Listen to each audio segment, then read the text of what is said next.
ain't going back.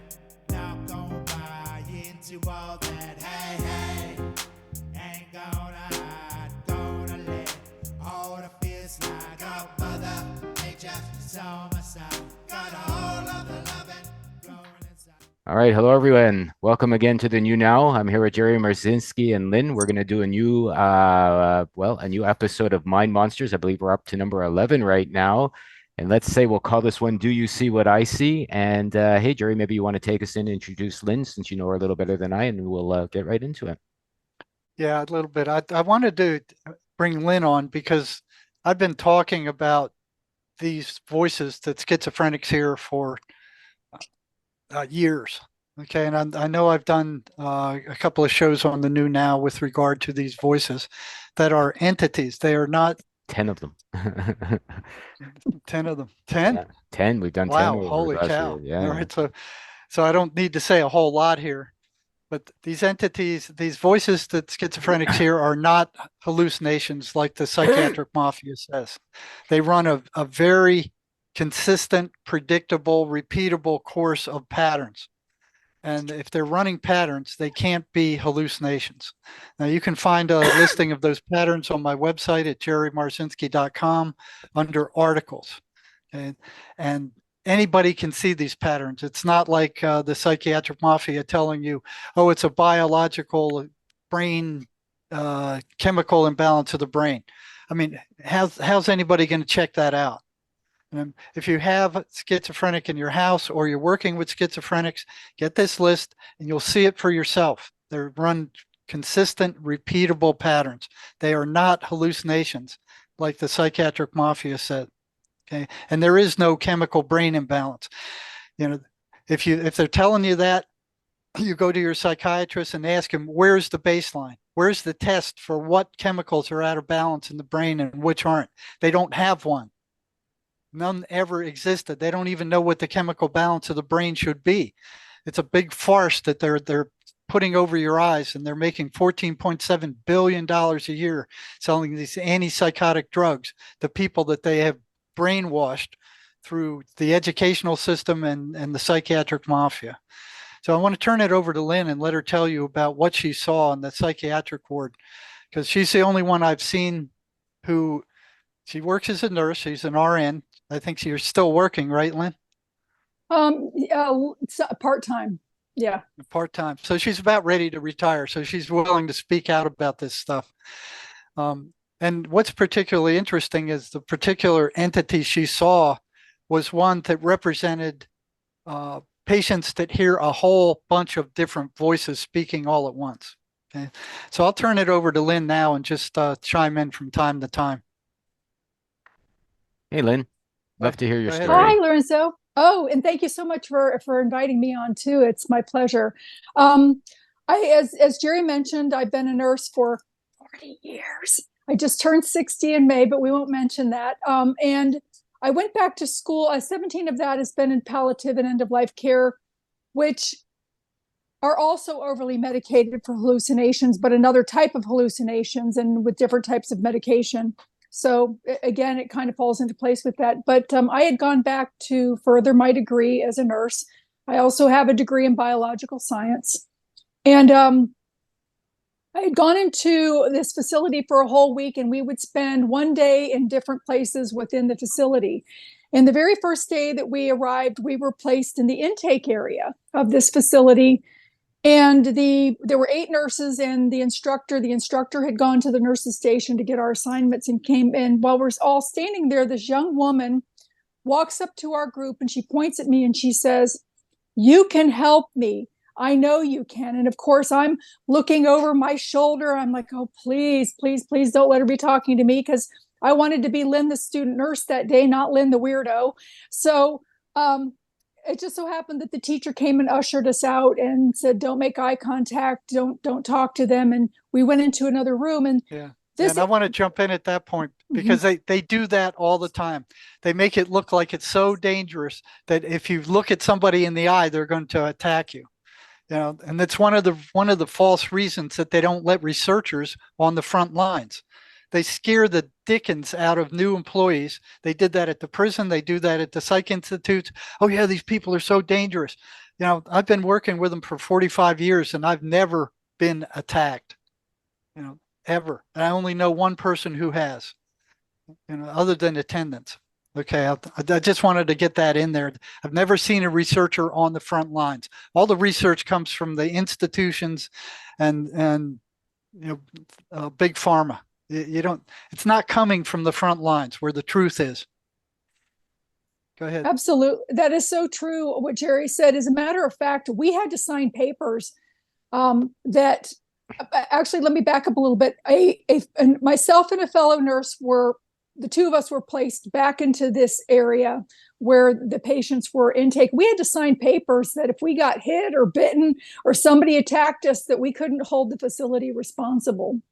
So I have had the gift of second sight ever since I was a little girl. I've seen things. Of course, traditional religion did not support that. So there were periods of time in my life where I denied what I was seeing, and I would run scared out of the room just as much as anyone else. And I'm kind of bringing up this point because it kind of covers what I'm about to say next. I had inadvertently purchased a haunted house, unbeknownst to me. It was so haunted that I never moved in. I spent 2 nights there. But some of the things that I observed and that I learned from connecting with people of like mind helped my gifts to flourish and helped this situation even make more sense. This young lady, as I said, she was in the area. My fellow nurse and I, we were sitting down at the picnic tables. They had picnic tables that were bolted to the floor. We were sitting, and then we were doing our charting on our patients, and the young lady comes over and she sits with us, and she appears to be like maybe 20 years old, very early 20s. She had a very short haircut. Her skin was kind of ashen colored, and she had on shorts and a midriff top with little tiny thin spaghetti straps. So I had clear view of a lot of the skin areas on her body. And she was just brought in to the intake area. And I'm looking at her, and this poor woman is covered in claw marks. She's got claw marks coming out of her ear, out of her nose. I mean, she had claw marks on places that she could not have possibly have done them to herself. And she was saying that she was hearing voices, and that one in particular had a long claw that was scratching her insides, her female parts, and the institution was claiming that they were self-inflicted. Now, I've seen the same thing. I've witnessed the same thing. Yeah, and how I know what the claw mark looks like is because in the house that I bought, my best friend was clawed on her back and stomach to the point of bleeding by a demon that was in that house. And yes, it was a real one, because a lot of times people will call with a ghost in their house, and the first thing they say is, I have a demon, and it's usually not one. It's usually something else.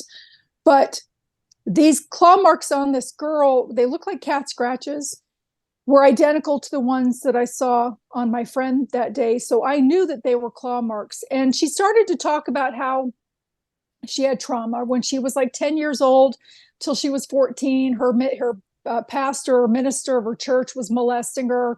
Then her mother got remarried when she was 14, and the stepfather started raping her, and she ended up running away at age 16, and then got involved in devil worship, and she realized that wasn't for her either. And now she's hearing these 25 different voices.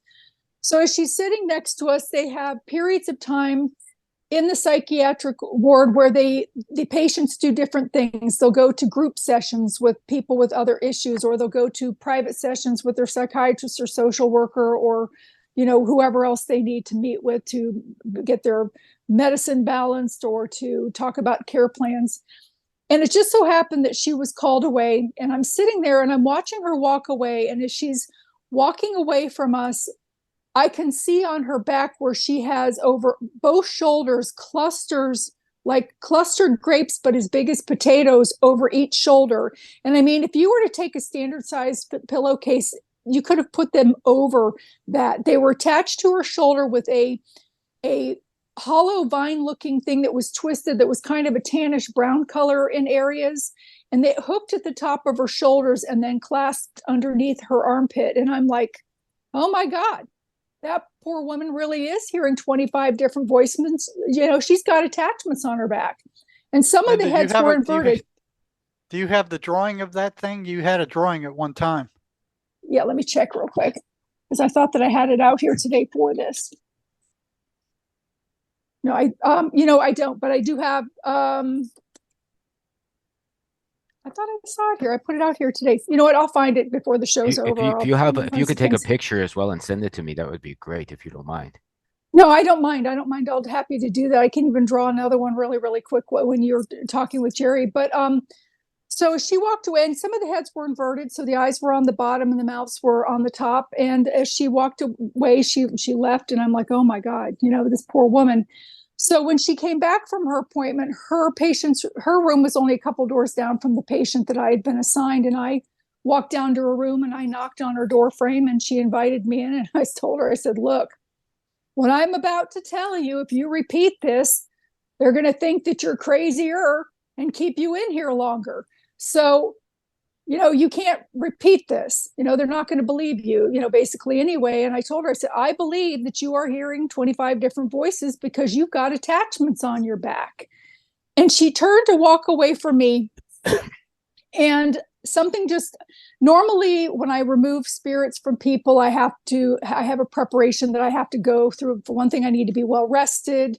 I can't be sick with the flu. I have to have my salt baths and prepare myself for it mentally and physically, because I don't want to carry any attachments home with me if I'm helping get them off of somebody else, So there's a ritual that I kind of go through, and I didn't have time to do that. And I was under a lot of stress. But something just overcame me, and I just took my fingers and I put them underneath those horn-like things, and I lifted them off, and they started to all of a sudden separate and come away and fall to the ground. They started rolling around. I started stomping them with my feet, and a few of them rolled away. And she turned around, and she didn't know that I was doing this. She turned around. She said, it feels like you removed grass off my back, like you were pulling grass. So she actually felt me pulling them off of her, but she didn't know what I was doing. And I said, look, this is a temporary fix. I said, I pulled a major portion of them off of you, but some of them have rolled over by your bed. I'm sure that your house is infested with them. So when you get out of here, you need to go and find somebody that can remove these things off of you and finish that part of the thing. And I repeated to her again, and if you repeat what I'm saying to you again, you're going to be in here longer. So the idea is to get you out of here sooner so that you can go and get help. So about a little longer than a year later, I was in Walmart, and there were these two girls at the end of the aisle, and they were whispering to each other, and they were looking at me, and I'm crouched down looking at candles, and I'm thinking maybe I've got toilet paper on my shoe or my zipper's down or something. They're whispering and looking at me, and all of a sudden I hear this girl say to the other one, she says, I know that's her. And I'm like, oh, maybe it's a fan that's read my book, So I stand up, and the girl walks over, and she looks kind of familiar to me, but I didn't I couldn't place where I had seen her. And so she said to me, do you remember me? And I'm like, you look familiar, but I'm sorry, I can't place you. And she said, you're the nurse that helped me. And then it hit me, because they're like parasites sucking the energy. And she had an ashen appearance while she was in the hospital, almost a yellow appearance. And now she's pink. She's got her makeup on. She's lost weight. She's got a beautiful blonde bob, and she's in school, going to school to be a dental hygienist. And she told me, she said, when I got out, I went and got somebody to help me. And now I'm only on a low dose of anti-anxiety medication as needed. She says, and I hardly ever even take that. So I want to underscore that parasitic part that you said, because these entities are parasitic. They do suck the energy out of the patients, and the schizophrenics will tell you that. You can ask them, how much energy do you have before the voices attack and how much energy you have after? And there's a marked difference in the amount of energy they have after the voices attack. So these things are parasitic. They're feeding off of them and off of all of us. Lynn, to different extents. May I ask you a question? Like, you mentioned that she tried the satanic church for a little while, or the satanic thing. Because as Jerry had mentioned, I have found as well that perhaps these are vampiric and that they need to be invited in. Did she make any promises at the time? Did she ever discuss that with you? Inviting these attachments into her life? No, what she said is that she realized that wasn't for her. And the thing that I have found what I have found in removing these attachments is like, for instance, people with addiction have an Archon type attachment that fits like a backpack on their backs. And the difference is with the addiction, they are invited in, and with the schizophrenia, they're not. But usually there is some form of trauma. And she was so young when she went in to do that devil worship that she didn't really have enough intelligence about it to even understand what she was getting into. And to me, to be able to commit to somebody and allowing it into your life, you have to know what you're doing. So, I mean, it was leading her in, but for something, helped her to go in a different direction. And maybe it was her being admitted into that facility that made it stop. So, that was the cutting the cord. So I don't know, but she said that she knew that it wasn't for her and that was something that she should not have done. Right. I'm just wondering how she figured out it wasn't for her. Like, did she say anything specific? Nope. She just said that it wasn't for her. And Okay. I don't know if it was the influence of being in the facility around a lot of people that were not for that. You know what I mean? Or what exactly the reasoning was. It's just that's all that she said about it. Okay. So anyway, did you want me to continue? Go ahead Yes, and continue. please. Yeah, please. Okay. The next day, of course, we were in several different places. Every day of the week, we were in a different area. Also, I want to back up to her. I continued that day then to walk around the facility, and there were, other nurses and things in other areas that I got to walk over into. And I said, hey, by chance, does your patient have schizophrenia? And they're like, yeah, how'd you know? And I'm like, oh, I just wondered, because I could see the attachments on them, and I could see the difference between the attachments on them and the attachments on the people with the addiction. I only got it wrong once, because one person had a combination of an addiction and they were claiming to have, hearing multiple voices. So, Lynn, can you describe what those attachments look like? Were they all the same with schizophrenia, or were they different? They were pretty much the same and they clung together like the grapes. They were the same. And all of these voices, like I said, sometimes inverted, sometimes sideways, but they were all in an area where they could be heard talking through their ears. These voices are not coming from their head. They're not coming from their mind. They're being whispered into their ears. Whatever it is talking to them in their ears. And they make the mistake of being told that they're hallucinating, that they're out of their mind, that they're bonkers and all of these sorts of things. And the medical facility turns it around on the patient, and then they medicate them. And, working on a flip side with people that are getting ready to exit and cross over, which is a beautiful thing, but sometimes they start seeing loved ones coming in to help them transition even a year before they die. And when they start talking about them, they start running for the meds too. So, to balance that, they're not considering them crazy, but they're considering them, again, hallucinating or whatever. And they use different kinds of medication, actually, even for some of those, like Seroquel and Buspar and things like that. Whereas, they go more into some other stuff for the schizophrenia, using that. Lynn, but go ahead, I'm sorry. Could you see the effects that those medications had on these entities? Was that evident to you at any point? It actually exacerbated it, because it weakened the patient's ability to energetically fight them off. It actually shrinks the energy when people are on a substance that is chemically controlling. Those chemicals are energy in themselves, and we are energy, and we're water and energy, but we're energy. So when they would take the medication, it seemed to even leave them more open to the attacks. It didn't, because they weren't hallucinating, so it didn't take it away. It just made it so that they were either slurring their words, they had that Thorazine shuffle and the shaking of the hand while they're trying to walk, and the thick tongue with the verbalization, and they were still seeing these things, but they were more aware that if I keep talking about them, they're going to give me more drugs. So a lot of them didn't mention them as much. But I saw the same thing. They saw that if they kept complaining to the psychiatrist that they were still hearing voices, they got drugged even more. Yes, and and they it were looked they to were me like the drugging didn't stop the voices. It just made them care less about them while they're suffering all these horrible side effects at the same time. exactly, and they were more aware of the medication feeling than they were of even, the I mean, they were still aware of the voices and things like that, but they were more aware of the medication making them drag, like have a dragging feeling almost, and just you can see it even change their demeanor and the way that their mouth moves and the way that they talk when they're given these medications.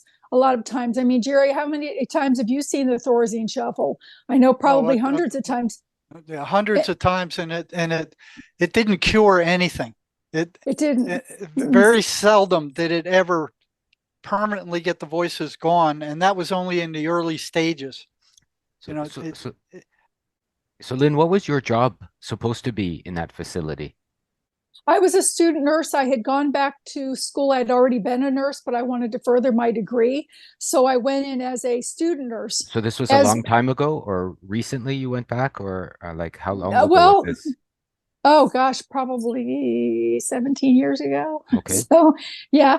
And prior to that, I was working as a nurse in a facility where, I mean, I had one lady, if you don't mind that Jerry, if I jump ship and tell him about Abigail, who had the wherewithal to understand that she was on medication, yet she was still seeing things and there was a funny situation that had happened with her, if you'd like me to share that. I would love to hear it. Yeah, go for it. Okay. Abigail was a patient that came to the facility that I was working in with her husband because her husband's health was declining. And the facility that I was working in had 3 levels of care. I worked in the skilled unit. So they moved in, they had no children, and all the relatives had passed away and things like that. So Abigail slipped and fell and fractured her hip, and she ended up on my unit post-surgery to be cared for. And there was one day that I walked into her room and she said to me, "Lynn, do you think that I'm crazy?" And I had a rapport built up with her. And so I was teasing her. I'm like, define crazy. I was just teasing her a little bit. And she says, no. She says, I mean, crazy.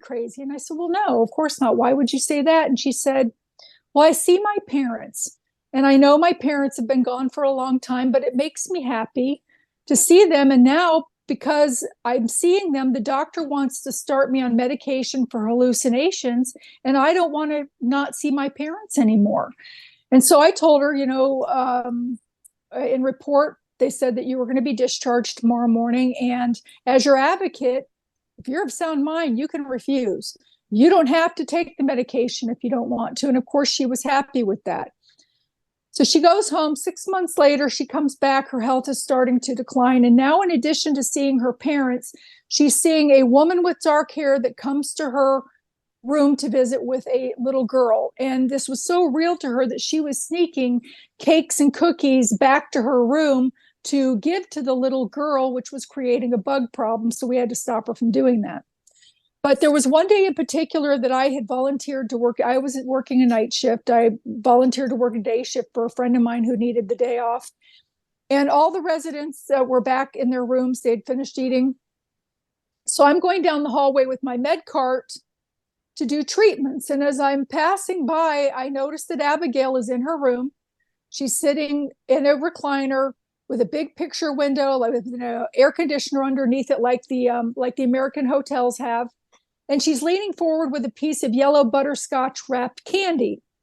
And I'm thinking to myself, I'm noticing her, and there's this woman and this little girl standing in front of her. And I'm like, oh, Abigail's got guests today. Isn't that nice? She's got some visitors. And I continue to walk forward a few steps. And I'm like, well, hey, wait a minute.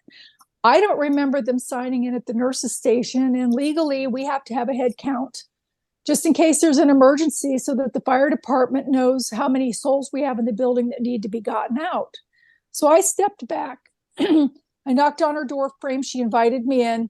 And when I walk in the room, there's nothing there. She's still leaning forward with that candy. Looks like she's trying to feed the air conditioner if anybody else had passed by, but she was trying to give the candy to the little girl.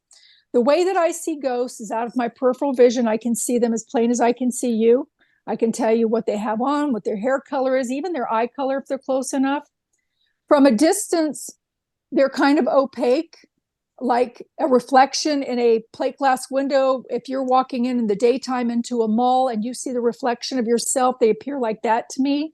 And when they're very, very much up close, I'll see a waffling to the air, like gas fumes or like vapors coming off of a hot road is how they look to me. So when I walked into her room, I see the waffling right next to me of the air. So Abigail, and I mean, I saw them so clearly. The woman had on a denim skirt and a white peasant blouse. She had long, long black hair parted down the middle. The little girl standing in front of her had on a little light blue dress with a pinafore, little Mary Jane shoes, bangs, dark haired, very cute little girl, looked to be about 5 years old. And Abigail says to me, she says, I want you to meet my friends. Isn't the little girl beautiful? And I said, yes, she is. And she comes forward and she's like, and you see them? And I said, yes. And she said, don't tell anybody because they'll think you're crazy and put you on medication. So here this woman was now medicated to the hilt for her hallucinations. The hallucinations weren't stopping because she was still seeing them. And she had the wherewithal to know the difference and to warn me, be careful what I say because they might start giving me the medication.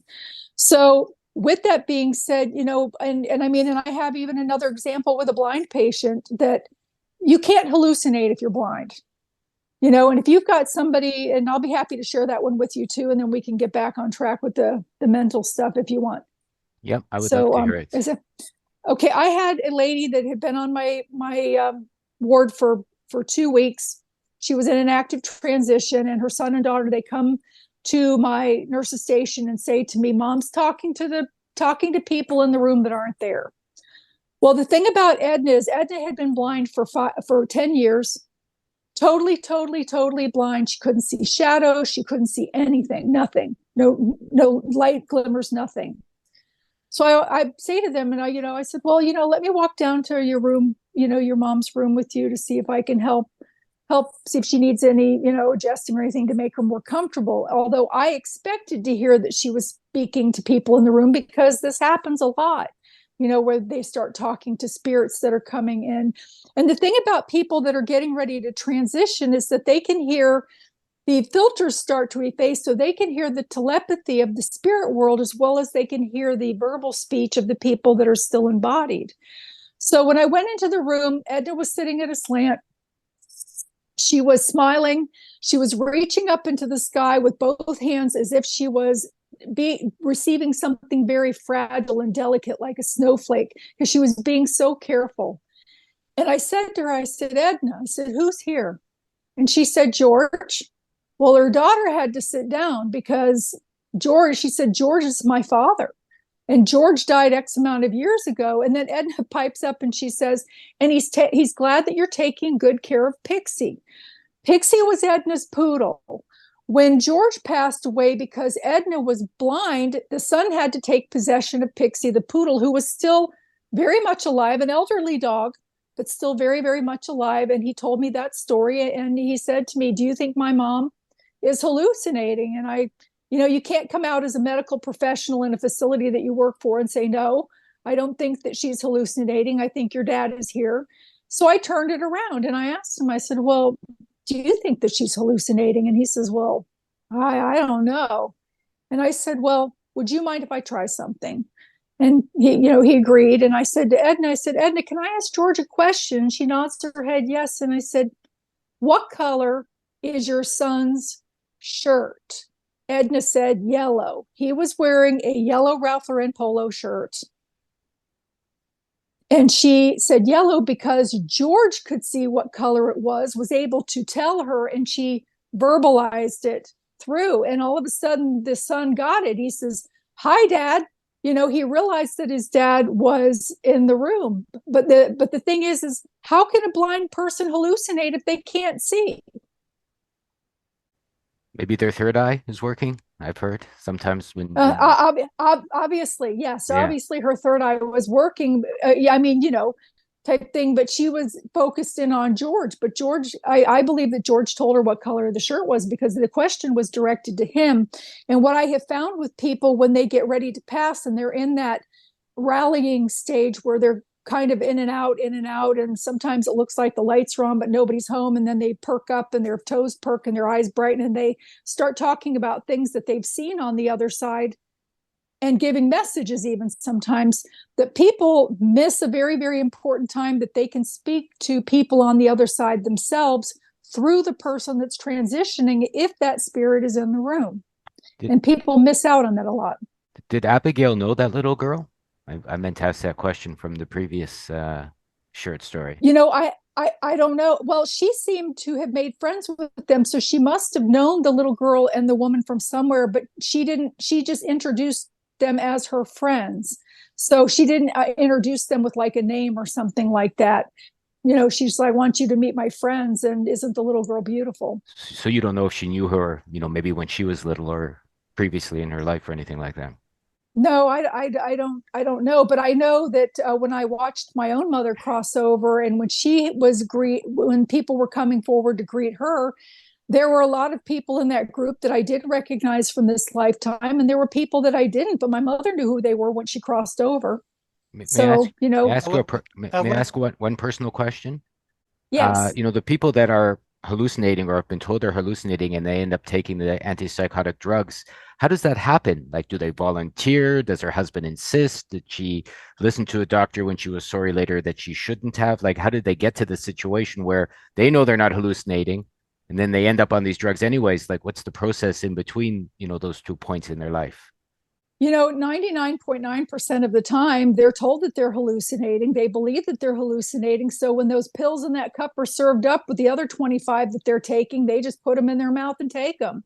Okay. Yep. I see the same thing. They're told you need these pills. You're hallucinating. I mean, the psychiatric mafia and psychiatry are totally devoid of any spiritual knowledge of anything. You know, they don't believe in voices. They don't believe in spirits. And they're never going to find the cause of schizophrenia as long as they keep that attitude up. You know, it's like pouring Thorazine on a magnetic field and expecting that magnetic field to dissipate because you poured some kind of medicine on it. These things are energetic. They're not of the physical world. They're not of the physical universe. So physical pills are not going to get rid of them. The only reason those things work is that they calm the people down. You know, and the voices want them upset. They need to suck that negative, low vibration energy out of them. That's what they feed off of. So Lynn, have you had? Yeah, sorry. I was just curious about your process in your life. Have you had these experiences your whole life since you were a little girl? Like seeing I have. Yeah. I have. When I was 5 years old, my brother was 7. We lived just 3 short blocks behind a hospital that was connected to what they used to call back then a nursing home, which now they call skilled facilities. So, and there were Indian mounds on the other side of that hospital. So it was commonplace for us to see people in patient gowns walking through our house that short of a distance from the hospital. I mean, to us, it was like, there's a toaster, there's, you know, the can opener, there's a dead person. So we were accustomed to that. But there was one, for instance, because of course I was born in 1963, since I'm 60, and those were things that you didn't talk about, because they would literally send the men in white coats to pick you up and haul you away and give you a lobotomy if you talked about things like that. So you wanted to keep it quiet, you know, within the household. And of course, you know, you're not seeing anything, there's nothing there, da da da da da. But we were seeing them at the same time. And there was one day in particular that my brother and I, we were in my parents' bedroom, and I was in my mother's jewelry box putting on the earrings, and my brother was on the floor playing with his car. And I turned to show my brother how glamorous I had made myself, and he's turned fixated on the wall. And there's this, so I turned to look to see what he's looking at, and there's this misting in the corner, which I have since learned is called ectoplasm, and it is a portal, and it was forming in the corner of the wall, and in stepped my brother's best friend, John, then John's mother, father, and brother, and they were all just standing there in the mist, smiling at us. Well, my brother gets up to run out of the room to get my mother. I get up and run out in the other direction to get my mother, and of course, he found her first, and he told her, he said, "Mom, John's here with his family." And my mom's like, "Well, I didn't even hear anybody knock." You know, she's straightening herself. She's coming from the laundry room to see, you know, that where they are. And he says, "And they're in your bedroom." And she's like, "They're in my bedroom? Who let them in my bedroom?" So when they came back into the bedroom, of course, there was nothing there. And my brother got in trouble. And of course, I kept my mouth shut because I didn't want to get in trouble too. But the very next day we have a spring break during our school year for a week. It was the first day back to school after that week. And my brother was on the bus and little John wasn't there. He usually would sit with him on the bus. And then he got back to the classroom and John's desk was right next to his. They actually shared a big table with 2 chairs pulled up to it, and John wasn't there. And so when they said the Pledge of Allegiance, the teacher stood up in front of the class and announced that John would not be returning to class because he and his entire family perished in an auto accident the day before, and it happened that day. So when we got home, of course, my mother had heard about that, and she didn't really know what to say because John and his family had come to say goodbye to my brother, and that's what we got from that. But it was commonplace. It wasn't until I was about 10 that my mother rerouted with a religion called the Jehovah's Witnesses that took me in front of the elders because I was seeing things telling me that I was possessed, that I was demonized, that I was seeing was demons and all these horrible things that was going to happen to me at 10 years old. And it scared me so bad that even though I continued to see things, I'd run out of the room just as fast as anybody else. Ooh, there's a ghost, So, and it wasn't until coming forward that I purchased that house as a single mother with my 2 kids that was so haunted that I never moved in, that I was able to reconnect with people of like mind. Then I didn't feel so strange because now I started to realize that there were actually people like me out there, and I started to make friends that way. So, Is that why you became a did you nurse, ever do you see think? attachments? Do you see attachments on other people as you're walking down the sidewalk as you go places? I see them even in the grocery store. Sometimes I kind of avoid them because some of the things even have like tentacle things that kind of reach out. So, you can pick up something at the grocery store that's not yours if you are not protecting your energy field. So yeah, they're everywhere. It's not just people with schizophrenia, but usually the placement is different for those types of things.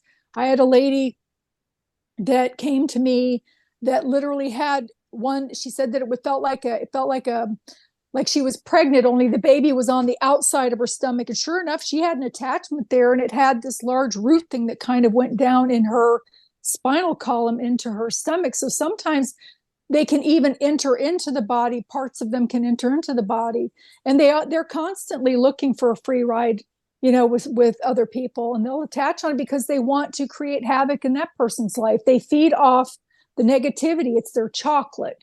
Anything that they can do to disrupt, to create chaos, to create job loss, sadness, depression, lack of sleep, arguing, anything like that, they enjoy doing because that's their candy.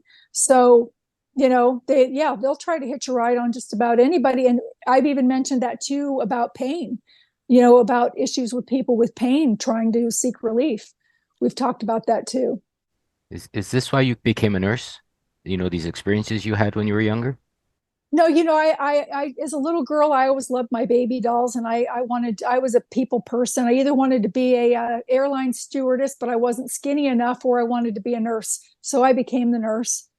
But I have gained so much from being a nurse and being able to help, especially working in end-of-life care and palliative care with people that are getting ready to actively pass. I've seen hundreds of people pass away, and there's such a beauty to it and such a peacefulness to it that I wrote a book called Colors of Heaven, Beginnings Never End, because I wanted to help take the stigma of death and dying away for people who have been diagnosed with terminal illness, who maybe have lost a loved one.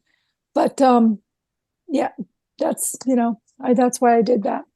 So to help, shed some different light on it and make it not so. The thing about it is that we don't die. We shed our skin and we go. So people don't seem to realize that that's not the last time you're going to see your loved one. You will see them again. So if you just think of them being gone on a long vacation or something, and keep in mind that, they're there for the graduations. They're there for your kid's soccer game. They're there for all of that. They're probably sitting in the empty seat because they usually don't sit on top of people. But or they'll be up in a bleachering effect. They're always there for all of it. They're even making plans to attend it even before you have planned it, because they can see into the future and they know when it's coming. So sorry to interrupt before, Jerry, did you have a question? I'm sorry. Did you ever work with psychiatrists, Lynn? I didn't work with psychiatrists. I just, well, there were psychiatrists that would come into the ward, but most of the people that would come in there were student doctors.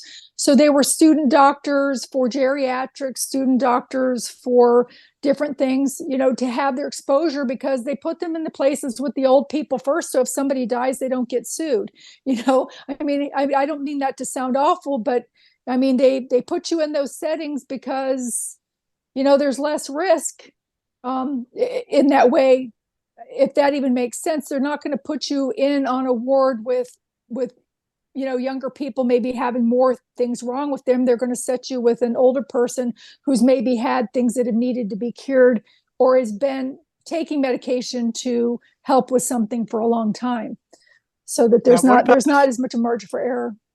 What about the staff on the psych ward? Did you see attachments on them? A few of them, yes, because a few of them had a little drinking problem after work, or they liked their cigarettes. I mean, the Archons don't so much get on people with these cigarettes, although I have seen dead people standing around people on their cigarette breaks trying to sniff, like to get into the smoke or to get into whatever the feeling is the person's getting from the smoke, even though when we cross over, we keep all of our senses. However, with the smell, it's not smell like we smell because we have an olfactory nerve, so we can actually smell. It's more of a memory recall thing where they can think of it and remember what it is, or to experience it through the person that's actually doing it. Yeah, people wouldn't smoke anymore if they see what I see standing around people. And what's the most what would be the most surprising or shocking thing you've ever witnessed with regard to these things? In a mental hospital facility or in public? In public, overall, either one. Well, I remember walking into a pub and there was a lady sitting with a guy at a bar and they were getting a little romantic, and she had a rock glass with wild turkey or something in it. There was a brown colored liquor, and there was a dead man standing next to her with no head. And he actually had his head sitting on the bar with his nose up over the drink, and it was kind of wiggling like he was trying to get a sniff, but there were also some other ones trying to enter into her through her back to get the sensation of what she, to feel the buzz, so to speak, that they wanted to get from the person that was actually drinking it. That was, I mean, I see some gory stuff sometimes that I really wish that I didn't, so I kind of can turn it on and off, but sometimes it sneaks up on me. Like that time, I didn't expect to walk in and see a headless man standing there holding his head next to a lady, and it was pretty shocking. And of course, she had a little Archon thing on her back, and so did her romantic partner. So yeah, I see all kinds of stuff. I've seen aliens. I've seen a lot of things. You said there were aliens at your mom's funeral. What did they look like? When I've also seen the little gray ones in a patient's room one time, but those were magnificently beautiful. And I have to kind of tell the story of my mom passing in order to be able to explain that, if that's okay. I don't want to hog the whole show here. Go for it. Lorenzo, are you okay with that? Yeah, too? Yeah. We're here to hear your story. So please, I would love to hear it. Okay. When the thing about people is when they're getting ready to die, and first of all, let me just say that there are three kinds of death. There's a natural death, which we most have. There's a sudden death, and there's a near-death experience. And all of them are handled differently on the other side. My mother had a natural death, and a lot of times too, they'll start talking the day before, like, oh, they know that they're going to be dying. They talk about, will you watch my dog or my cat if something happens to me? Or, I'm going home tomorrow. They'll talk about it. My mom was telling people goodbye, and even told this one lady whose dog had just been put down a couple of days earlier that she would help watch over the dog until the lady could transition over and collect the dog someday when she died too. And she was telling everybody that she was going home tomorrow. And sure enough, she passed away the next day at around 1:30 in the afternoon. And the thing is a lot of times too, what I've learned in my profession is that sometimes the energetic part of the body, or the soul, if you want to call it that, sometimes will stay in until the very last minute, and sometimes it'll leave early, sometimes even days early, and let the body just finish, the physical part of it just finish. My mother was one that chose to stay in until the last minute. And this was obvious because even though she could no longer verbalize, she could no longer open her eyes, she would move her eyebrows up and down and try to mouth words whenever spoken to, and it was appropriate. People would come into the room and they'd say, "Hi, Phyllis," and she'd go back at them. So I was aware that she was still there. As I'm sitting in her room, I'm in the recliner next to her, I'm holding her hand and talking to her, of course. I'm noticing that ectoplasmic wall, there was an ectoplasmic wall that started to form ceiling to floor and side to side.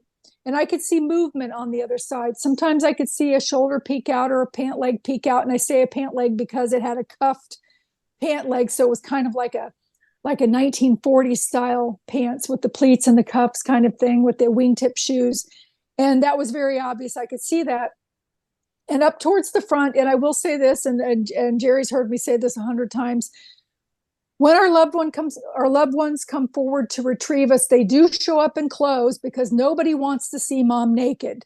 So I think most of us would be pretty shocked at our time to cross over. If one of our parents showed up with no clothes on, we'd be like, "Oh, mom, get some clothes on." So they do show up in clothes. In the case of my mom, the ectoplasmic wall started to efface up towards the head of her bed, and in walked my mother's mother. We called her Grandma Girl, and she walked in and she looked the exact same as I remembered seeing her last. She even presented with her glasses, and that's it too. They normally present the way that you remember them last in a healthy way. So if someone has lost a lot of weight from cancer, you're not going to see them the way that they looked on their deathbed. You're going to see them the way that you remember them most last time they were healthy, that you'll recognize them in that way. So my grandmother came in and she stood at the opposite side of the bed and she started to stroke the inside of my mother's arm, and my mother was sitting at a slant.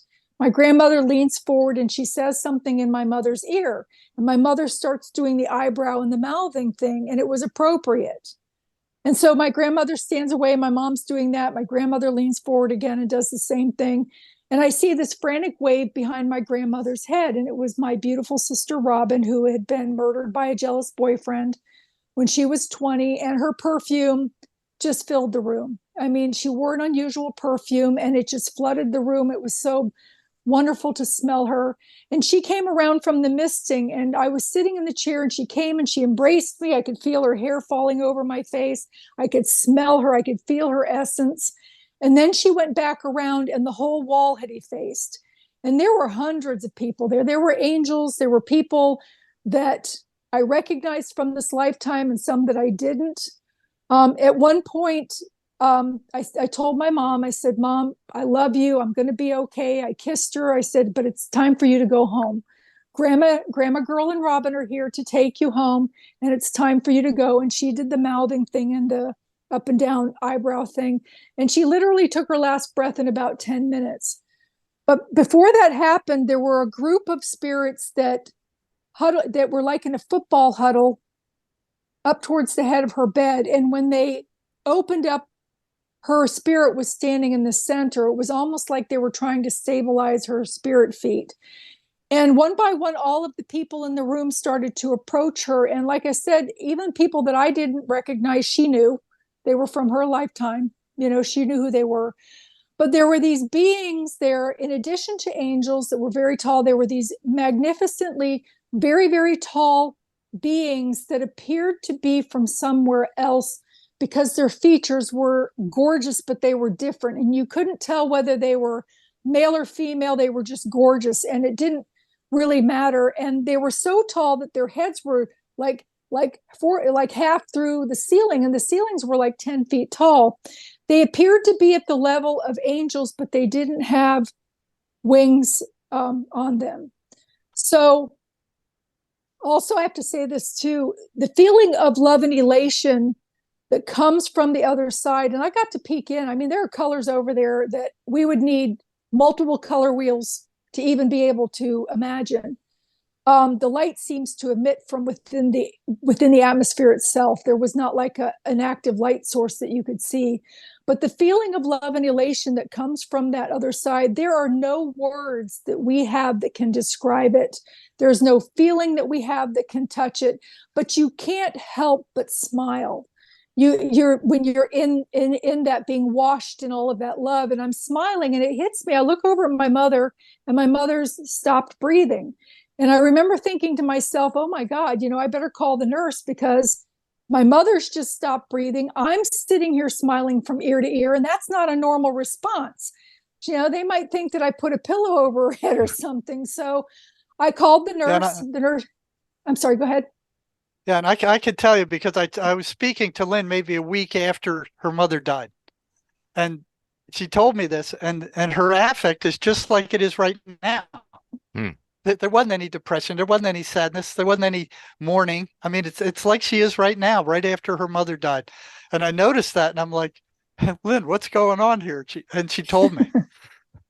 Yeah, I never grieved my mother's loss, because to me, she was standing right there and I could see her. So to me, she wasn't dead. When the nurse came through, the festivities were still going on and they didn't seem to be bothered by it. She pronounced that my mother had passed. And then she left, and I asked if I could stay because I wanted to see what else was going to happen. And of course, they eventually filed out past me. But the reason why I say that these beings were from somewhere else, we are energy. And if you want to go from a scientific viewpoint, energy cannot be created or destroyed. And there are other solar systems around the star systems that we gaze at that have planets like ours. And it would be ignorant on our part to think that we are the only species that there is. And when those beings' lives finish wherever they're at, they have to have some place to go to. And I'm not talking about the ones that look like bugs. I'm talking about these beautiful, very tall, kind of human looking, but yet different. Their features are just a little bit different than ours, with this white luminous hair that is just, they all had white luminous hair that was just glowing, that was just beautiful. And the love that came from them was just, again, I feel so blessed to be able to touch in with that, with my mother's passing, my sister's passing also, and other people, when that elation comes into the room that so many people miss out on because they're in their grief. And have you ever seen other aliens, Lynn, beside those? I have. What did they look like? I was on the show with Linda Moulton Howe on Earth Files, because I had a patient that I swear was some kind of an alien human blend. This woman had very, very large eyes that were almost bulging, like what is that disease? One of the president's wives had it. I can't think of the name of the disease right now, but it's where their eyeballs kind of bulge and they have a big knot on their throat. But she didn't have that. She just had the bulging eyes.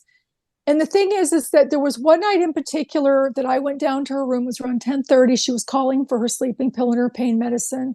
And I went down into the room. I had my blood pressure cuff with me because I was taking her cardiac meds too, and I needed to check her blood pressure before giving those to make sure that it wasn't too low. And when I walked in the room, she's laying on her side facing the door. And again, there's like this ectoplasmic filter, but it was more opaque. And there were literally 3 beings that were standing there of identical size. They had the same uniform outfits on, and their faces, there was like a cloth, but it was like they were looking through it. I couldn't see the faces, but they were standing behind this woman, pulling like an old-time operator switchboard and plugging things back in. So my question was, and I saw them more than once in her room. I saw them multiple times, but it was only her room. And the thing is that every time that I would go in there, I would have to take a manual blood pressure cuff, because if I went in there with a battery operated one, they drained my phone, they drained my blood pressure cuff. I'd have to call out for another one. They'd bring me another one. That one would die. So I finally would have to go in there. So I just automatically started carrying a manual one in with me so that if I ran into that at any time. The second time that I saw them in her room, there were 5 of them, but one was taller. And the taller one came around the side of the bed and literally walked right through me. And that was a talk about a tingling teeth episode, to the point that I even said, excuse me, to the being. And the patient thought that I was talking to her. And she says, oh, no, you're fine. So I saw them on multiple occasions. And when she finally crossed over and passed away, I never saw them in any of the patients' rooms ever again. It was her room with her. Interesting. Could you feel that thing when it walked through you? Yes, I could. What did it feel like? It almost made my teeth ache because of the energetic frequency that was so high. I mean, it was a fast thing. It just kind of went through, kind of like sometimes it was a little bit more intense because I've had ghosts walk through me before. I've had those sorts of things happen, but it was even more intense than that, if that makes sense. If you've ever experienced, it's an energy rush feeling from your toes to the ends of your hair. You become aware of even the ends of your hair at that point, in that quick moment. Usually, you just are up to the top of your head, but everything in your fingernails, everything, you could feel that vibration go through, but it was very fast. It was almost a little bit painful because it almost felt like a burn, almost a little bit, because of the high energy and frequency that they carried. And the thing is they were working on her and ignoring me being in the room because they didn't think that I could see them. And of course, I wasn't going to mention I could see him because I didn't want him, to invite me to take a ride. So, What do you mean working on her? What do you mean working on her? They were standing behind her, and it was those old time telephone operators that would have the boards with the pegs that you'd pull out and plug in when people would call. You're probably too young to even remember those, but I know Jerry and I are about the same age, so I'm sure he remembers not having those, seeing TV shows about those kinds of things, because I think we were in the telephone era where we would have party lines sometimes, but this was the actual, it looked like they were pulling things out and plugging them back in other areas into the back of this woman. And again, each time, it didn't happen all of the time. It was just once in a while. It was usually around that same clock time, like 10 o'clock, because I'd go in like clockwork to take her medication. She had a time that was a little bit separate from other people because she liked staying up later. Normally everybody was medicated by like 9 o'clock, 8:30 or 9 o'clock. So I would go in at that time, and multiple occasions I would, not always, but on multiple occasions I went in there and saw them. And usually they all were uniform, except that one time that there was one that was taller, but they all still looked the same. They were in the same type of almost astronaut looking type uniform thing, but it was squared off at the head, and it was nothing but material in front. There was no nose or eyes or anything.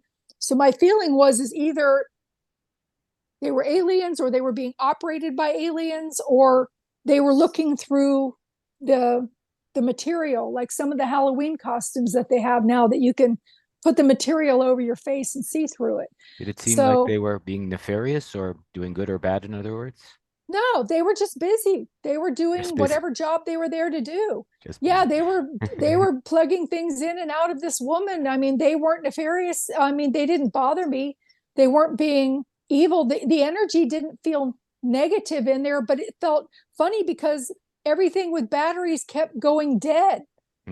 They kept draining all, like the blood pressure cuffs with the battery operated blood pressure cuffs. I went through 2 of them the first time, and then I ended up having to use a manual one. And I just, after not knowing what I was going to walk into, I would take them. And this lady in particular, she was also very open to things. And there was one night that I was coming down the hallway to go to her room with her medication, and it was snowing, and we were bored. It was it was 10 o'clock at night, and we were having snowball fights in the hallway, which we weren't supposed to do, but we were having fun playing in the snow.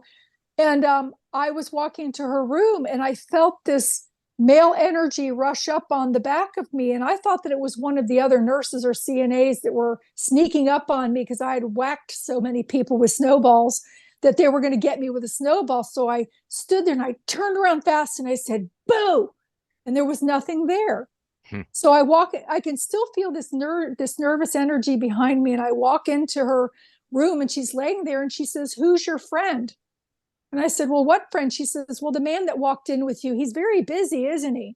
And then I could feel him leave and walk out. And she said, oh, well, he just walked out the door.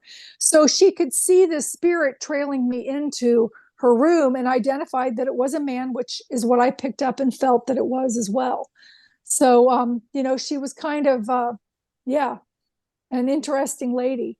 But the thing that I've noticed about people, what do they call them? Hybrids, for lack of a better word, like a hybrid kind of human looking alien thing. A lot of times they don't have children. They have that same wild-eyed rabbit look to their faces.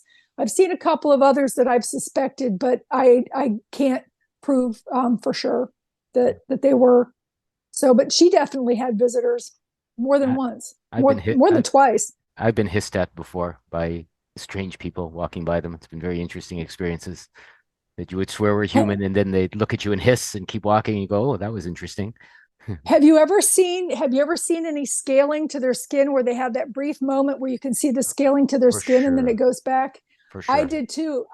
I was having I was in this place getting some blood work done and this guy was leaning and I swear his face changed right in front of me and then changed back. And I'm like, oh my God, this guy's some kind of reptilian, whatever it is. And I couldn't wait to get out of there. I never went back. Yeah, I've seen movies of people's eyes changing into the lizard type eyes. Yes. For just a split second and then they turn back. Yes. And I'm glad that Lorenzo mentioned that he had seen that too, because I wasn't even going to bring that up because that really sounds way, way out there, but it's not. I believe that there are some alien forms that are living along with us for testing purposes or whatever they're doing, or, and even some of these weird things that you hear about, like the Mothman and the Goat Man. I think that those are, experiments that they've done on other planets and they've dumped them here just to see how they survive, and then they freak people out.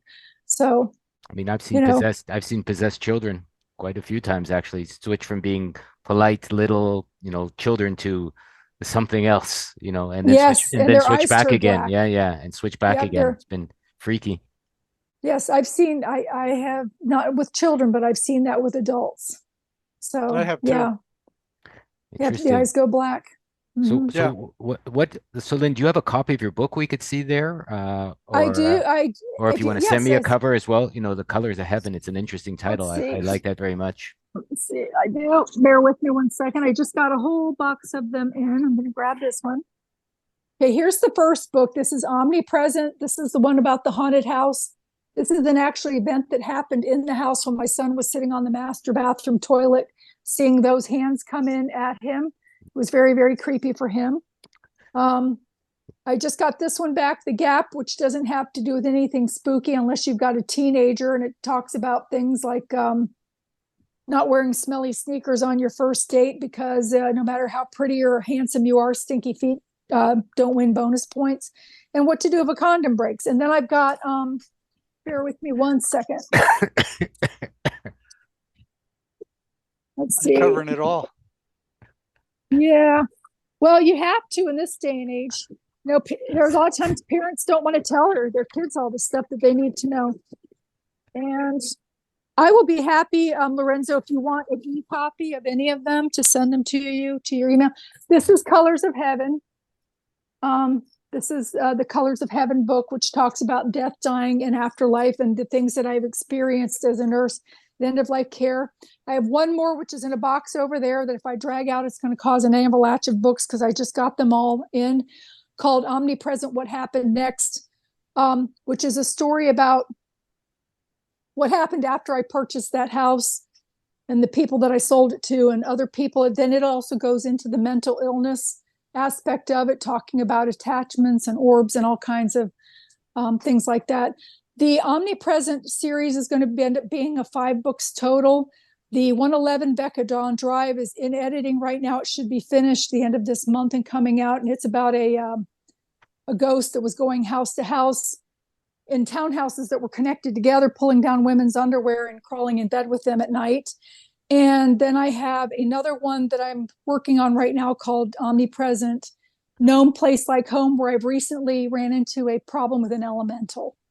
Well, for sure, Lynn, I would love if you send me an email with some of these, and then we could hop. I've got 100 questions that have just come up, so maybe we can hop on some future chats and get, dive deep into the omnipresent and the underwear slipping ghost, so to speak, and go into those stories. It sounds like a fascinating chat. Yeah, Well, tell us about love... orbs. Tell us about orbs. Okay, orbs. Orbs can be different colors for one thing, and a lot of times too, people they claim that they're dust particles from the rug and things like that. The orbs kind of fly like flying saucers do, where they can go quick and then stop dead, and they can do all of these weird things. And a lot of times you'll see a white segmented tail as they dart in and out of walls. They usually come in gold, green, red, and blue, and sometimes mixes of that, because they'll come together. Usually the red and blue, from what I understand, are heavenly spirits. They're loved ones. The yellow and green are more tricksters, like ghosts that are left here and things like that. But if you get a red and blue combination, it is the worst that you can be. It's usually demonic. So when I saw a set of those buzz past me when I was in that haunted house, and we had a priest over there that was actively had infrared cameras that was taking pictures of them and getting EVP readings and recordings. But spirits do travel in orbs. A lot of other things travel in orbs too. Aliens travel in orbs as well. It is a transport thing. It doesn't mean that you see something in an orb that it's always a good thing. It may or may not be. But usually, yeah, I mean, what I do is I have people, if they think, before they rent a house or rent a place that they're going to have their work in, I have a thing in the back of the book tells them how to take pictures before walking through on the carpet, so that there are not dust. To take pictures around their fuse box, their creases of their ceilings, their stairwells, their hallways, because they like to kind of join in those areas, because it's easier for them not to have the rippling of people passing through, like in a big room, kind of causing them to move when they're not ready, and to send them to me. And I've got pictures. Sometimes you can even see the faces in the orbs as well. Yeah, I've noticed that. They have something down here called the Day of the Dead that comes up from Mexico, where, the Americans kind of bastardized it. So they have a parade on the Day of the Dead, and they all dress up like dead people and ghosts and stuff. I mean, in Mexico, they have the pictures of the dead, but here they kind of turned it into almost a Halloween festival. I went there with a digital camera one night, and I was just taking pictures, all this stuff. And when I got the chip out, put it on the computer screen, it started, the thing started out with just a few orbs, and an hour or two later, there were hundreds of them all over the place. I never went back to that parade. Oh, wow. Well, our orbs aren't always a bad thing. The thing is with spirits is, when a spirit has crossed over and they come back to visit, they're not the ones that stand at the foot of your bed, pulling your covers off or shaking your bed in the middle of the night. They usually come in through your dreams. They come in other ways that are not frightening. You never are afraid of seeing your grandmother come to visit, or your lost dog, for that matter, come to visit, because it's a very warm, beautiful, loving engagement with them. However, souls that have not crossed over, that sometimes come and visit in orbs, can be a little bit creepy. So, because their cause of death still shows, they still have their mental illness, their drug addiction, and all of those sorts of things like that. And they're not always pleasant to look at, especially if somebody like that guy Dapper Dan that I had mentioned to you in the nursing home that I was working at, a skilled facility that I was working at, that I had a lady that was actively passing, and I was at her door getting some medication for her to help her be more comfortable, not for hallucinations, but to dry up her secretions. And I noticed this spirit of this man peeking around these pillars in this sitting area. And eventually I got him to come over to my cart because I'm like, hey, you there. He's looking over his shoulder because he can't, he hasn't been talked to by anybody in probably 100 years. And I'm like, no, why haven't you crossed over? And he comes over and he's got this Swiss cheese appearance to his abdomen, which indicates to me that he died of a corrosive disease like cirrhosis of the liver or maybe cancer. And he was a young man too. He was probably maybe early 30s. He was handsome. He had this very heavy Irish brogue. And I asked him, I said, well, I can help you cross over if you want me to. And he said, "Milady, I can't cross over." And I said, "Oh, sure you can. I can help you cross over." He says, "No, my mistress and my wife are on the other side, and neither one knew about the other. So even in death, you can choose to cross over or not." And this man chose not to cross over because he didn't want to have to go in and face his wife and his girlfriend and the fact that he was cheating. So, stuff like that happens, but they have a negative draw to them. Even when people have them in their homes, they're like, "Oh yeah, we've got a ghost in our house and it's harmless." They don't mean to, but they still have a negative draw. And that negative draw interferes with your sleep. And it drains off of you. It makes you tired. And they don't mean to, whether they're good or bad, but they really shouldn't be there. They need to cross over. So maybe it has something to do with some unfinished business. I know someone personally who was talking to an older woman in my life who was talking to her dead father when she was coming up some medications for a while that stopped when the medication stopped as well. But, perhaps some of these ghosts come back to help you. Do you think finish up, what hasn't been said, what hasn't been completed before they left? I do. And the thing about medication is the medication alters your consciousness. So sometimes it even puts you in a state of almost dying, if that makes sense. So you're kind of in that realm as well, where you can see a little bit more and receive a little bit more, even if you're not, even if you don't have a tendency to do that. Some people naturally have gifts, but some of them that don't, when they are on that medication, it alters that consciousness and puts them in place that they can communicate, or see things from the other side. Do you think it puts some of those psychiatric drugs put people at an increased risk for infestation? Okay. Yes. Please continue chatting. I'll be right back. This is fascinating. Okay. Yes, I do think that it puts them at risk, especially seeing how, people's auric fields should be coming way, way, way out, probably 6 to 8 feet on either side. Just for a normal person, a person that's spiritual, it even comes out almost as big as the block in the neighborhood. So when they're on those medications, it makes the auric field smaller and very close to the body, which then creates a setting where attachments can come. And the thing is too, is most people, when they have addiction or they're on these medications, we wash our bodies to keep ourselves clean. We brush our teeth to keep our teeth in good condition. We take vitamins to keep ourselves healthy, but nobody addresses the spiritual and the energetic field around people that also needs to be maintained. And it needs to be maintained because of this paralleling spirit world that parallels along with us on this earth that are side by side. So, and how have you found the best way to maintain that field? Salt baths, definitely salt baths, and you need to take them for at least, you fill up a tub, you put in 2 tablespoons. I like sea salt or pink Himalayan salt. Epsom's can do it if you want it to, but these other things seem to work a little bit better. And you get in that tub and you soak for 10 minutes. You do not wash in it, no soap in it. It's just for soaking in for 10 minutes. You submerge yourself in it 10 times. Sometimes you might even want to submerge yourself more if you feel like there's something on you. Some people choose to recite Psalms 20. I'd have to look it up. They hate the 23rd. They hate the 23rd. They hate the 23rd Psalm. They hate it. And 91. They hate 91 and 23. Yes. I've heard patients say that reciting the 23rd Psalm is like they react like worms and thrown into a frying pan. Now, why would a hallucination consistently do that? And why would a hallucination care about religion? But these things they consistently don't like religion. They don't like preachers. They don't like the person reading the Bible. They don't like them going to church. They don't want anything to do with religion or spirituality. And that's consistent along with their consistent negativity. Yeah, I found and so. to alienate them from people that can help them too.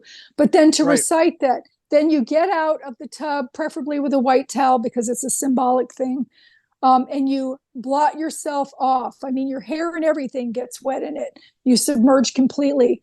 And sometimes when people have a weakened state with their art field, they need to do this consistently for 10 days for it to finally fill back out, type thing. And you can't miss. If you miss, you've got to start over. And once you get it set, then you can do it weekly or whenever you're around somebody that's really negative that makes you tired because they're an energy vampire, or that sort of thing. Or if you go into the hospital to like the psychiatric ward, you definitely want to take a salt bath after that. You might even want to take one before you go in there.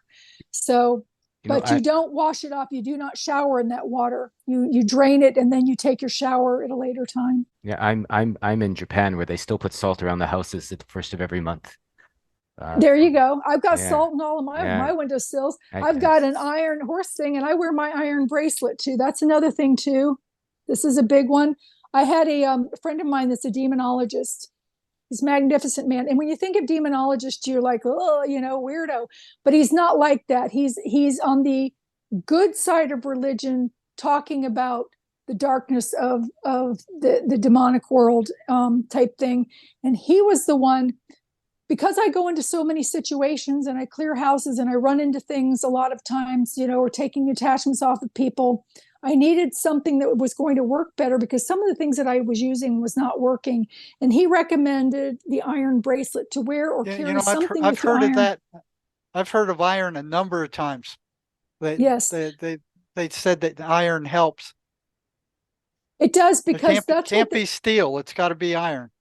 Nope, it's got to be iron. And that's because that's what they made all of the fencing around graveyards out of, in order to keep the spirits inside. Oh. So the iron is important, whether you have it. I wear mine as a bracelet, and I can tell you what, it works. I haven't had any problems with attachments or anything on me, because I have had attachments on me that I have gotten on me by taking them off of other people. And then I've had to go and have them taken off because they weren't mine. They were somebody else's. So, but I wear this now and it works. I never take it off. Well, I only take it off when I go through airports and stick it in my purse, and then I put it right back on. I bathe with it and everything. You can get them in a place called Etsy, and they're only like $12, but it's money well spent. And you want to wear it on your left wrist, because your left wrist is considered the side of your body that receives. So where did you get those things? Etsy, ETSY. It's a little store, ETSY. It's a little store. And you know what? I'd be really curious if a schizophrenic patient would wear a bracelet to see what effect it would have on the things that they're carrying. I would be curious to see. I could make that happen. So okay, good. Is it Etsy.com? Yeah, ETSY.com. And you just look up iron bracelets and these will come up. They're coded and everything. So that I've had this one for almost a year, and it's never like turned my wrist green or anything. But if you are a practitioner with like what you do, what I do, and what Lorenzo's doing too, we all need to have some form of iron on us, because I was listening to Nathaniel Gillis is the demonologist, and he is, if ever you want to have him on your show too, he would be an amazing guest. He's actually on his way to England right now, to Manchester, to do a class or something. But he was talking about, again, at the end of his show, when the people say, well, what can people do to protect themselves? And he said, wear something iron on their body, either a religious symbol. It doesn't matter if it's a cross or, Star of David, something that is a religious symbol or bracelet or something, but you need to have something iron on your body. And like I said, it's important that if you do choose a bracelet, that you wear it on the left side. Yeah, I've heard that's where your death lives. On your left side. So Mhm. maybe that's why, attached to the spirit world, as you say, to the other side where you cross over. So it's very interesting. Well, Yes. perhaps we can take this full circle, Jerry and Lynn, and discuss what you feel, patients or people that are challenged or people that have attachments or people that see ghosts, somebody or all of them in a negative way, having these influences. I know, Jerry's mentioned many times, don't do the psychotics, which is obvious. The crazy drugs don't help, they hinder. And what would They you say? do. Yeah, what would you guys say could be a sweet way to wrap this up to help people that are having some of these challenges? Well, I think Lynn can verify this. We talked about the Mace energy method, which is a new energetic therapy that has recently come out. And when I learned about it, I was just fascinated. I had to know everything there was about it. Came out in Australia, not by a psychiatrist or a psychologist, but by a ship captain who wanted to know how the mind actually worked, and he spent his whole life researching that. So Hmm. this is an energetic therapy. You can go to www.maceenergymethod.com/about/, and there will be practitioners there. But I ran a session with Lynn, so I'd let her talk to you about how that went out, how that went for her. The Yeah. As a results are matter of fact, quick. they are. He took. All of us have baggage, and mine took about three hours, maybe 3.5 hours, which was so worth not having to spend years and years and expensive counseling and still not getting to the point that I got to with this. Jerry is a great practitioner. It did work for me. How it feels is that as he took me back into situations so that I could erase the stamps that were left from different traumas in my life. How I was left after the fact was, for one thing, I felt lighter, and for another thing, it's not that I forgot the act that happened. It's that I detached from it in such a way that it was almost like looking through a window at the situation instead of standing in the room in the situation. So it took the anxiety and the flight and fright, feeling out of it, took the emotions out of it. So it could no longer, so they could no longer affect me in my life in certain ways, the way, because before it was hitting triggers, certain things would happen, they'd hit triggers, but those triggers aren't there anymore. So I'm responding differently to the things in a healthier way. But I recommend it. I highly recommend it. And I recommend Jerry. I trust Jerry because I know that what he's doing works. I don't know about the other practitioners, but we can only cut Jerry up into so many pieces to help so many people in a month. But I know for a fact that what he does works. So, and you need to find somebody that you connect with. It's permanent and it's quick, and it's a It lot is. cheaper than a psychiatrist and a lot safer than taking those toxic psychiatric drugs. For sure. That don't work. And you don't have to go back and dredge up all your crap. You don't have to. Yeah. That's another that's thing the nice interesting part about it. Yeah, you don't have to. The practitioner does not have to know what the trauma was. As long as you know what it is, the practitioner doesn't have to know what it is, so you don't have to dredge up all that stuff all over again and just go through it over and over and over. That doesn't work anyway. No, and a lot of times people will avoid the therapy because they don't want to have to dredge up all of the stuff, and this does not make you do that.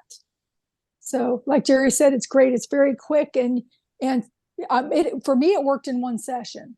So I'm very happy with it.